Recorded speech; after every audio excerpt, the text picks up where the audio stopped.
Ayong gabi sa atong tanan. Salamat sa mensahe sa awit nga gihatag. Why have you chosen me? Nganong gipili mo ako? So ang Ginoo, gipili na ta sa Ginoo sa sinugdan pa lang. Tuo mo ana. Naman na sa Deuteronomy 7. Naabot na siya sa Episo 1. Episyo 1, versikulo 4, sa wala pagitukod ang kalibutan, inyo nang nabasahan. O naa nakakulit sa Isayas, di ba? Nakakulit na ta sa iyang kamot. Nganong kinahanglan manato tun-an ang Sekaraya Kapitulo 4. Unsay giingon sa Isayas? Anong ato manitun-an ang Sekarayas 4? Ingon diri, hugpungon mo ang kamaturan, patiki ang kasuguan taliwala sa akong mga tinun-an. Kung imong tan-awon unsa na nga kamaturan, muna siya ang testimony. Bind up the testimony. Seal the law among my disciples. Unsa ang giingon sa Bisaya, hugpungon mo, bugkuson ba? Kita mo mga libro na daghan gipang hugpungon mo ang kamatuoran, patiki ang kasuguan taliwala sa akong mga tinun-an. Bind, mag-bind mo na ibut pasabot. Naay gi-explicar ani si Sister Ellen G. White ngano og kini pod mahitabo sa ulahing mga adlaw. Unsa man ning testimony na hugpungon, nag-ingon diri na kamatuoran. Karon ang hugpungon mao ang testimonya. Testimony, no? Ingon sa 20 kay 16 man na. Sa 20 ngadto sa kasuguan og sa pagpamatuod kung sila dili managsulti sumala niining pulunga sapagkat matuod walay kabuntagon alang kanila. Kung dili pinaagis kasuguan og sa pagpamatuod. Nganong tun-an manato ang Sekaraya Kapitulo 4? Unsay giingon? Read and study the 4th chapter of Sekaraya. So ako nang gisulti diri, lahi ang read og study, no? Lahi gyud na siya. So ang gibutang gyud diha basaha og tun-i. Ang ikaupat ka kapitulo. Ang duha ka olibo na mga puno, the 2 olive trees empty the golden oil out of themselves through the golden pipes into the golden bowl from which the lamps of the sanctuary are fed. So, gikan ang lana, gikan dito sa duha ka kahoy nga olibo, miadto sa mga tubo padulong sa sanktuaryo para musiga kay sa una wa may fluorescent. So ang mga simbahan sa una nay mga kandeleryo, para muhayag ang simbahan. So kinahanglan na siya tugdi ang kandelero, di man po na musiga kung walay oil na lana. Muna siya. So diingon na gyud diri na basahog tun-i. Unsa man kahanaa diha? Atong basahon gyud ang kapitulo 4. Og ang manulunda nga nakigsulti kanako mianhi pag-usab og nagpukaw kanako ingon sa usa ka tawo nga gipukaw gikan sa iyang pagkatulog. Pero vision vision. Gipukaw si Sekaraya sa anghel. Gimata siya. Pagkahuman sa versikulo 2, og siya mingon kanako, unsa bay imong nakita? Og ako miingon nakita ko og ania karon ang usa ka tangkawan nga lunhay bulawan uban ang iyang panaksan sa ibabaw niini og ang iyang 7 ka mga lamparahan ibabaw niini adunay 7 ka tubo sa tagsa-tagsa sa mga lamparahan diha sa tumoy niini. Dito sa taas nakakita siya og tasa nga naay tasa, naapoy mga 7 ka mga tubo, o sa ubos na ay tangkawan, na ay kandelero, na ang tubo nakasubay dito, no? Na ay tasa, na naay sulod na uwil, tapos na ay 7 ka mga tubo, tapos na ay kandelero, tapos ang kandelero nagsiga. Tungod sa tasa na naay olive oil. Oh. Tapos nakita niya dito, ingon sa anghel, sa may imong nakita? Nakakita ko sa akong pananawon og tasa na ay kandelero, na ay duha ka mga napuno ng kuwan. Ingon diri. Og duha ka mga kahoy nga olibo. Oh, duha. Oh. Olibo duol niini. Ang usa diha sa tuo nga panaksan, og ang usa diha sa wala sa kiliran ini. So naa diri left and right. 4. Busa ako mitubag og misulti sa manlunda nga nakigsulti kanako og nag-ingon, unsa man kini Ginoo ko. Wa kay balo si Sakarias kung unsa to siya. 5. Unya ang manlunda nakigsulti kanako mitubag mingon kanako, wala ba ikaw mahibalo kung unsa kini? Og ako miingon, wala Ginoo ko. Gipakitaan siya na muni siya may tasa diha, may kandelero diha, may duha ka kahoy diha na ulibo. Siya, kay balo ka na? Ngo siya, wala. Wa ka kay balo ani. Na puro na siya si Sakaraya nangutana sa anghel, ang anghel pud nangutana sa iya. Kay balo mo sa ato mga gibasa, si Zacarias nangutana kay wa kay balo, pero ang anghel nangutana gyapon sa iya, wa ba day ka kay balo niini? Ngayon siya, wa gyud ko kay balo ana Ginoo. 6. Og siya mitubag og misulti kanako nga nag-ingon, kini mao ang pulong ni Jehova kang Zorobabel nga nag-ingon, dili pinaagi sa kusog ni pinaagi sa gahom, kundi dili pinaagi sa akong espiritu, miingon ang Ginoong Jehova. Gitubag siya usa. Nay usa ka tubag. Mao kini ang pulong ni Jehova ngadto kang Zorobabel. Kinsa man si Zorobabel? So ato na kaunya puting kayon. Unya mitubag ako og miingon kaniya, unsa ba kining duha ka mga kahoy nga olibo? Unsa man ning duha? Gitubag na tong usa na ang anlana din ang kuan didto, katong dito sa tasa, moto ang pulong sa Ginoo. Pero unsa man ning duha nga mga kahoy nga olibo nga anaa sa tuo, sa nga kiliran, sa lamparahan og wala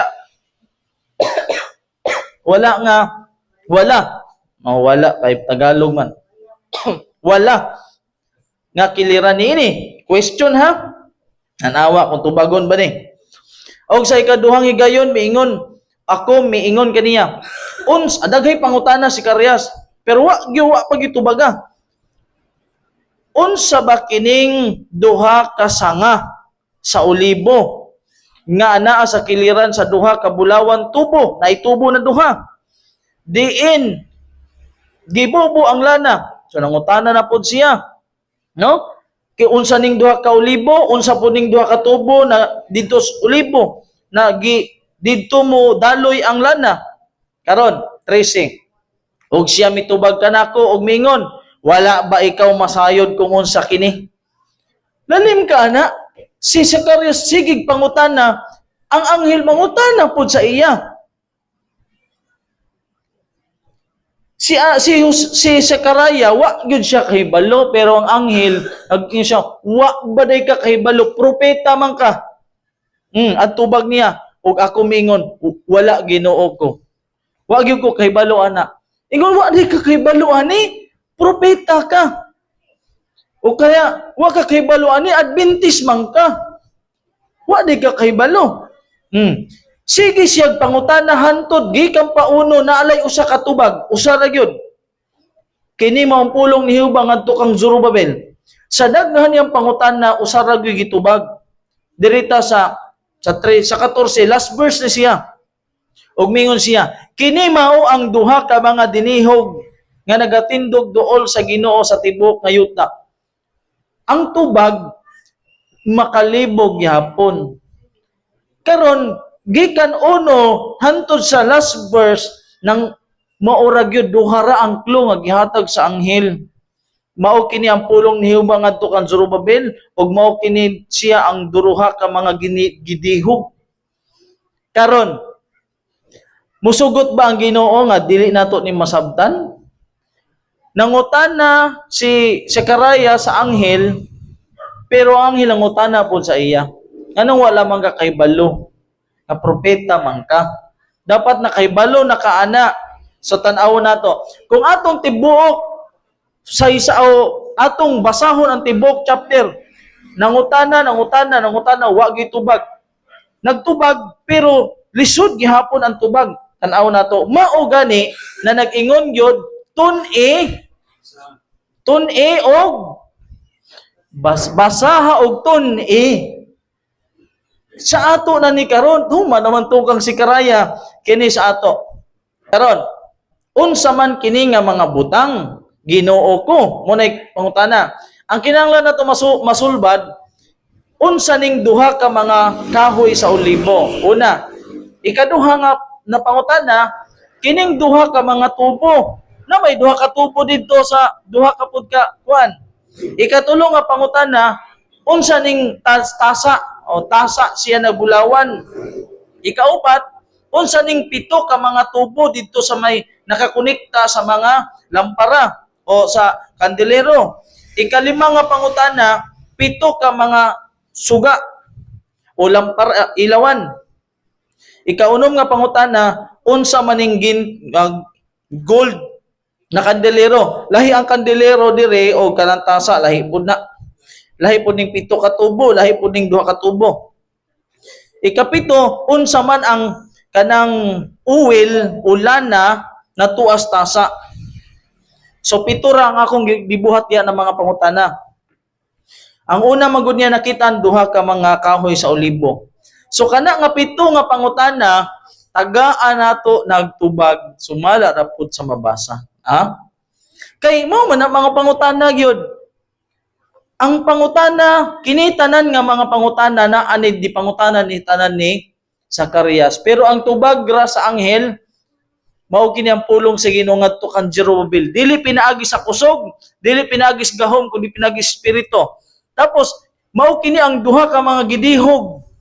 No? Wala gyud musakto sa pangutana na pito nga gipangutana ni Zacarias. Karon natapos ang maong chapter wa gyud natubag. Karon unsa man ang gisimbolohan sa duha ka kahoy nga olibo? Ano itong dalawang olibo? Puno ng olibo sa dakong kanan kandelero at sa dakong kaliwa. Unsa man na?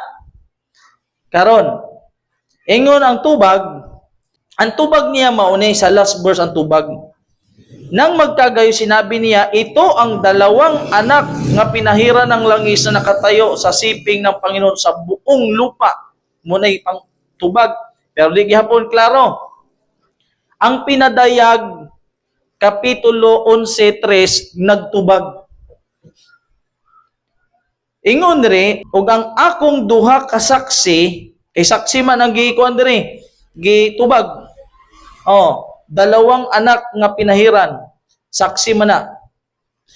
Ug ang akong duha ka saksi nga nagsulob og mga bisti nga sako, hatagan ako og kagahom sa pagpropesiya sulod sa 1,260 years kaadlaw. Unsa may hitabo ana nga panahon? No?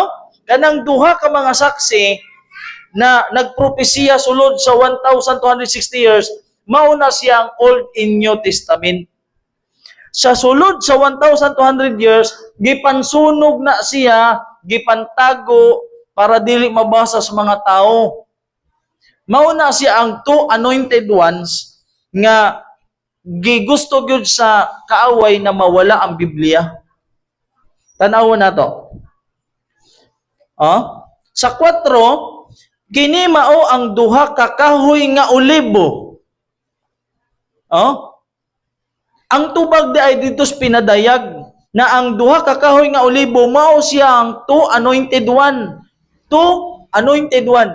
Namuna siya ang balaan nga kasulatan nga gipasunog sa mga sa mga papal supremacy. Unsay gingon sa Spirit of Prophecy?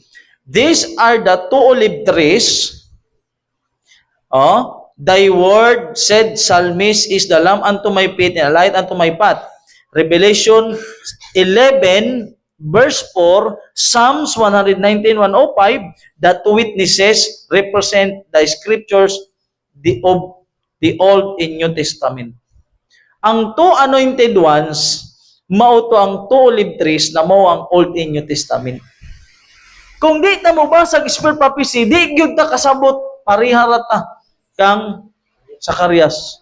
Namatay to si Zacarias, wa gyud to siya matinawi sa pito ka mga pangutana niya. Okay. Unsa ang gisimbolahan sa duha ka kahoy na olibo? Mao ang Old and New Testament. Okay. So mao ang Biblia. Kadtong Old and New Testament is nagkana magong olive trees, nagproduce na siyag oil. Ang oil nga gibutang sa lamparahan, mao na siya ang musiga, di ba? Pag walay oil ang lamparahan, musiga dili. Di gyud musiga. Karon, maon ang ingon diri, unsa maning duha ka mga tubo? Ang pangutana, unsa man gisimboluhan sa tubo? Kay ang duha ka kahoy nga olibo, Old and New Testament man. Karon naa may tubo. Ang tubo diha man musubay ang oil gikan sa duha ka puno, musubay dito sa duha ka tubo, nadto padulong sa baul, tasa. So unsa may gisimboluhan ana? Ang gisimboluhan ana mao ang iyang mga alagad. Mao ang iyang mga propeta. Kung kini Old and New Testament, ang iyang mga malagna mao ragoy muhubad ana. Ang manalagna ragoy muhubad sa balaang kasulatan. Ingon diri sa pagkamatuod ang Ginoong ihubad dili magbuhat sa bisan unsa, gawas kun ang iyang tinago ipadayag niya sa iyang mga alagad nga mga manalagna. So ang duha ka mga tubo dito sa duha ka mga puno sa olibo, mukuha sila lana dito sa olibo. Tapos dadon nila sa panaksan. Ang duha day ka mga tubo mao na ang mga manalagna niya. Namoy muhubad sa tinago. Mga tinago sa Ginoo. Dito ra gyud niya i-rebuild sa iyang mga manalagna. Unsay giingon sa Deuteronomy 29:29, ang mga butang nga tinago iyas ni Jehova nga atong Dios. Pero ang mga butang na tinago iya gyud nang i-rebuild sa iyang mga malagna. Pag tinago gani, bisan unsa ka manggialamon ang tao, mga wise men, di yun nakasabot. Kanang tinago nga butang sa Ginoo na, pero isulti na niya sa iyang mga manalagna. Dito tas panahon ni Daniel. Sa Daniel 2:27, ang butang tinago nga gisugo sa hari, kinahanglan ipadayag, dili ikapadayag kaniya, ni sa mga taong manggialamon, ni sa mga maglalamat, ni sa mga mulo manalagna. So, kay kinsa ipadayag ang tinago, nadto kang Daniel 19, unya ang tinago gipadayag kang Daniel. Ang secret na mga butang dito gipadayag sa propeta. So, importante kayo masabta nato ni siya. Masabta nato na siya. No? Ang mga tinagong butang ipadayag yun na sa Ginoo dito sa mga propeta niya. Pero dili na ipadayag ang iyang tinago sa mga wise men, sa mga sorcerers, sa mga astronomers, sa mga magician, sa mga wise men sa kalibutan. Dito ra gyud niya ipadayag. sa iyang ang tinago ipadayag sa iyang manalagna na mao ang iyang mga propeta. So, ang olive trees Old and New Testament, ang duha ka tubo nag-gold, mao na siya ang mga manalagna.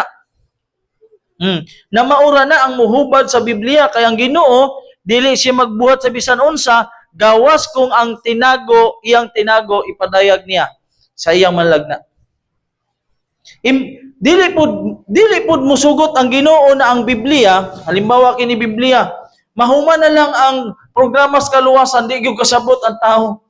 Muna gipangutana siya, Ginoo unsa man ni? Wa ka kahibalo ani? Propeta man gud unta ka? Wa ka kahibalo? Para ba sa ato ba? Ano wala man kahibalo ani? Na Adventist man ka. Una siya. So, darita. Tan-awa na to ha. Ang mga tubo nagrepresent siya sa human instrumentalities. His spirit is imparted to the human instrumentalities that are consecrated to His service. O sige ingon, from the two olive trees, the golden oil was emptied through golden pipes. Ang golden pipes na gisgutan diha, ang two golden pipes. Into the bowl, dito sa tasa, of the candlestick, dito sa kandelero, and hence into the golden lamps, dito sa ginintuan nga mga lamparahan, that gave light to the sanctuary. So muna ang proseso. Ang mga dili propeta, para ako, di mga propeta, mag-rely lagyod ko kung unsay gipadayag sa propeta. Di ko mag-interpret og ako.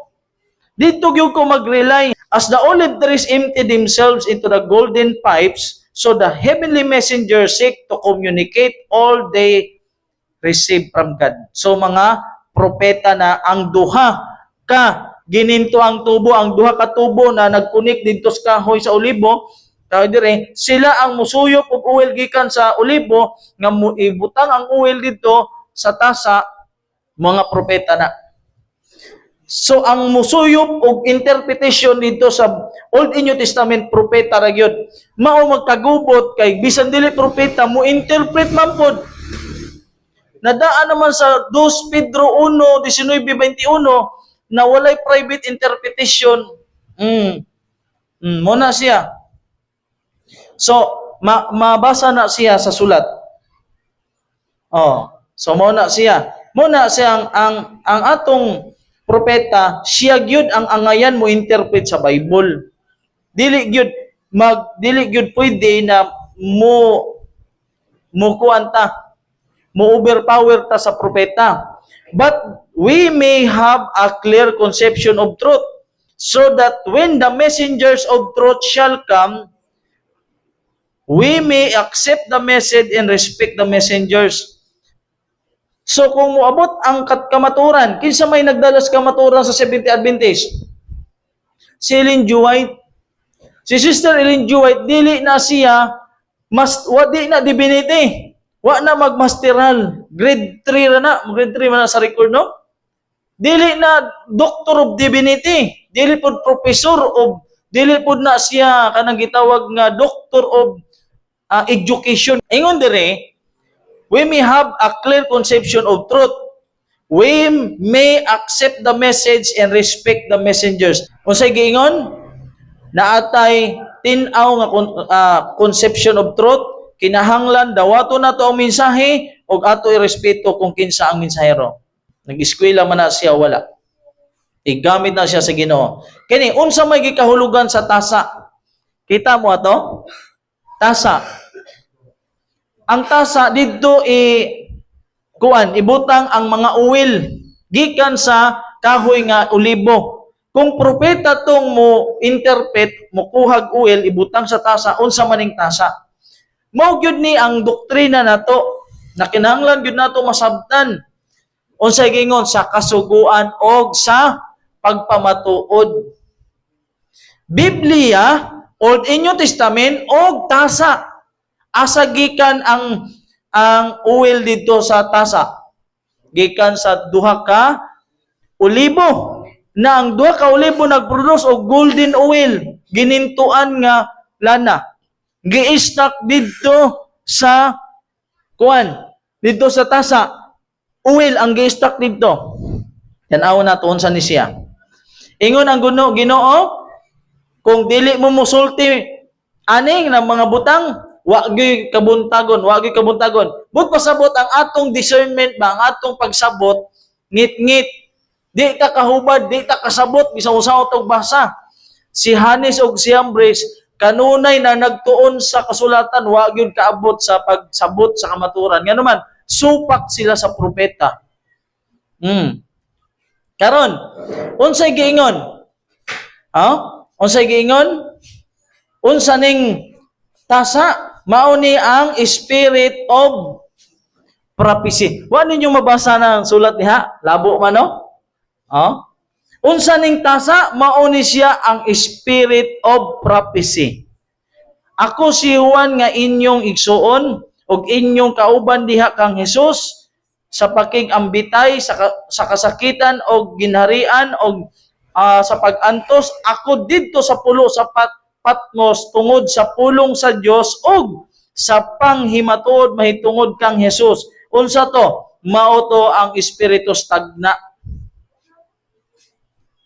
Karon, ingon ni Pastor Traso, ditang pangutanan ni Barjure, Pastor, unsa may timaan sa tinuod nga iglesia?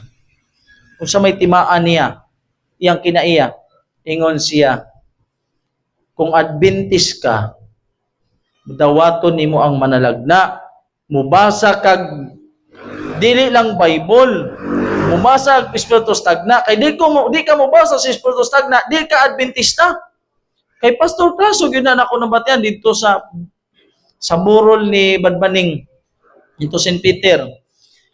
Kinahanglan mo basag yung kag Biblia. Biblia o Espiritu Stagna. Palit og Espiritu Stagna para dili ta malupigan sa mga ano siya. Malupigan ka yun kay o ka magbasa. So, ang tasa tanaw ha, Old and New Testament ang duha ka olibo. Ang duha ka tubo nagsuyop og oil dadon nila ipundo nila dito sa tasa. Ang duha ka tubong dagko mao ang mga propeta. Sila ra gyud ang mo-interpret sa Biblia. Kita igurata mo explain og mobasa. Ang tasa diha nagkahulugan na siya espiritu stagna. Unya kung Adventista ta di ta mobasa og espiritu stagna. Ingon ni Pastor Traso di gyud ka 70 Adventist. Kay mo man na ang tinuod nga iglesia, nagsunod sa sugo sa Dios ug naghupot sa tinuhoan ni Jesus. Ingon diri na naghupot sa panghimatuod ni Jesus, maoy simbaha ang Dios kay ang pagpanghimatuod ni Jesus mauman ang espiritu sa propesiya. Ato nang basahon unya mao na siya ang spirit of prophecy. Pero di na nako nabasahon kay mataas na sa mata. Ug ang dragon na puno sa kaligot-got batok sa babae ug miadto sa pagpakigubat batok sa uban sa iyang kaliwat nga nagabantay sa mga sugo sa Dios ug nagabaton sa pangpamatuod ni Jesus. Masuko di ang dragon kung nagtuman ka sa sugo sa Dios tapos naghupot ka sa tinuuhan ni Jesus. Kung dili ta mutuman sa Dios ug di pud ta magkupot sa espiritu stagna, ang kaaway malipay. Malipay kay malimbungan man ka. Ang kaaway mo basa man nagbiblia. Unya kay mo basa man pud sila. Halimbawa lang ha. Ikaw nagbasa kag Biblia. Ang kaaway nagbasa pug Biblia. Tapos nagbasa po espiritu stagna. Tapos kita, wa ta magbasa. Karon, unsa man, pilde ta. Pilde ta. Mao na siya. So, ang tinuod nga iglesia sa Ginoo, nagbantay sa sugo sa Dios o nagabaton sa panghimatuod ni Jesus na mao ang spirit of prophecy. Tanawa dire. Kung Bible ra ba? Ingon sa selected messages, scriptures and spirit of prophecy have same author. The Holy Ghost is the author of scriptures and of the spirit of prophecy. Oh? These are not to be twisted and torn to mean what man may want them to mean, to carry out man's ideas and sentiments, to carry forward man's schemes at all hazards. Unsay giingon, ang kasulatan ug ang Espiritu stagna, same ra gyud ang author. The Holy Ghost is the author of scriptures and of the spirit of prophecy. So ang tasa diha mao ang kamatuoran sa mga manalagna na mao ang testimonya. Unsay giingon sa Biblia? Unsay giingon sa Isaiah 8:16? Hugbungon mo ang kamatuoran. Sa English, bind up the testimony. Testimony of the prophets. Gikan sa Biblia. Kini, tanawa na to ha? Na kini gingon. Unsay gingon? Perilous times are before us. Everyone, matag usa ka nato, who has a knowledge of truth should awake and place himself, body, souls, and spirit under the discipline of God. That the enemy is on our track. We must be wide awake on our guard against him. We must put on the whole armor. Unsay kuhaon? Iput mo ang whole armor. Unsa ning whole armor? We must follow the directions given so the spirit of prophecy. We must love and obey the truth for this time. Ang but pasabot ay ang whole armor di ay Bible and spirit of prophecy. So mo na siya. Ang tasa mao ang spirit of prophecy. Isuot nimo, we must put on the whole armor of God. We must follow the directions given through the spirit of prophecy. We must love and obey the truth for this time. Dari na lang nako humanon kay taas pa ni siya. Daghan pa ta kaayoy. O sa giingon? Ingon ni Sister White, the volumes, spirit of prophecy, and also the testimonies should be introduced into every Sabbath-keeping family. Kay unsa man ang last deception of Satan, unsa man ang pinakaulahing panglimbong ni Satanas na ang tao dili na mapiktuhan. The very last deception of Satan will be to make of non-effect the testimony of the Spirit of God. Mingan, wala tambag naman na. Pero ang author ana, same author, Holy Ghost. Dili Sister White lang ang sulat ana. So mo na siya na kita kuan gyud kanang mao gyud ang atong sign kay naa gani diri sa PowerPoint ang sign na mobalik sa Ginoo, mga gira, mga gutom, pero ang sign, usa sa sign, spirit of prophecy. Naibo, sign man dahil ng spirit of prophecy, sign po na siya sa katawhan sa Ginoo. Kung sign sa pagbalik sa Ginoo mo na mga gira, pero ang spirit of prophecy, sign sa katawhan sa Ginoo. Unya kung ang ubang grupo ang nagsigig basag spirit of prophecy, tapos kita wala, sila mahimong tinuod nga, kuan, ako di ko musugot. No? So hangga kutob ra dire ra kutob mga kaigsuonan ang atong pagtuon, ang Ginoo magapanalangin kanatong tanan.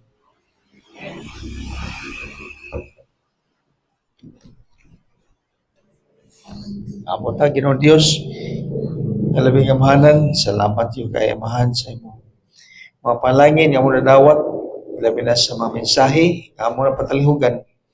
Ni kabiyon, naghisgot sa Zechariah 4, hinang Ginoo ikaw pabilin sa mga mensahe, mga kahulugan nga nakita ni Zacarias sa inga panahon o o kini among masabtan sa among nga panahon karon Ginoo, ang balang kasulatan, ang